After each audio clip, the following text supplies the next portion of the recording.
क्या आप जानते हैं आखिर व्हेल मछली की उल्टी की कीमत इतनी ज्यादा क्यों होती है? अगर आपको व्हेल की उल्टी का समुद्र से थोड़ा सा टुकड़ा भी मिल जाए तो आप भी करोड़पति हो सकते हैं, क्योंकि व्हेल की 1 किलोग्राम उल्टी की कीमत अंतरराष्ट्रीय बाजार में 2 करोड़ से भी ज्यादा है। लेकिन इस उल्टी की कीमत इतनी ज्यादा क्यों है? और आखिर व्हेल मछली ये उल्टी किस समय पर करती है और ये उल्टी समुद्र में कैसे मिलती है? इस उल्टी का उपयोग कहाँ कहाँ किया जाता है? चलिए जानते हैं व्हेल मछली की इस रहस्यमय चीज को। यह उल्टी सिर्फ स्पर्म व्हेल नामक एक व्हेल की प्रजाति के पेट में ही बनती है। इसके अलावा किसी अन्य प्रजाति में यह उल्टी नहीं बनती और स्पर्म व्हेल में भी सिर्फ नर व्हेल ही इस उल्टी को बना सकते हैं। मादा के पेट में यह उल्टी नहीं बनती या बहुत ही कम बनती है। नर स्पर्म व्हेल जब भोजन में स्क्विड और ऑक्टोपस जैसे जीवों का सेवन करती है तब इस भोजन का कुछ हिस्सा पाचन तंत्र में पचता नहीं है। स्पर्म व्हेल का पाचन तंत्र इन अपचनीय हिस्सों से अपनी रक्षा करने के लिए एक मोम जैसा पदार्थ बनाता है जिसे एम्बरग्रिस कहते हैं। यह पदार्थ व्हेल के पेट में भोजन की उन हार्ड चीजों को पूरी तरह ढक देता है जो पच नहीं सकती, जिससे पाचन तंत्र को कोई नुकसान न पहुंचे।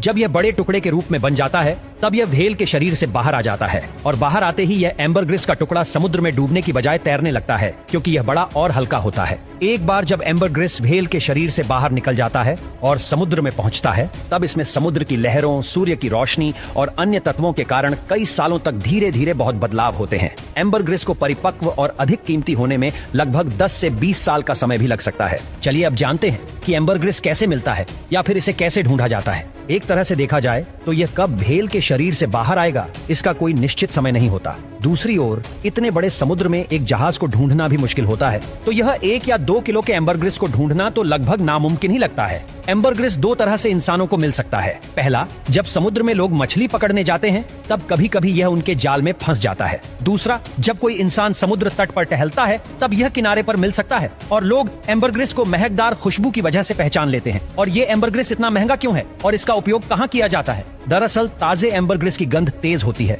लेकिन समुद्र में काफी समय रहने के बाद यह तेज गंध हल्की, मीठी और खास खुशबू में बदल जाती है। एम्बरग्रिस मिलने के बाद उसे कई साल तक विशेष देखभाल में रखा जा सकता है, क्योंकि समय के साथ इसकी सुगंध और भी बेहतर हो जाती है। एम्बरग्रिस का इस्तेमाल बहुत ही मूल्यवान और खास तरह के परफ्यूम में किया जाता है।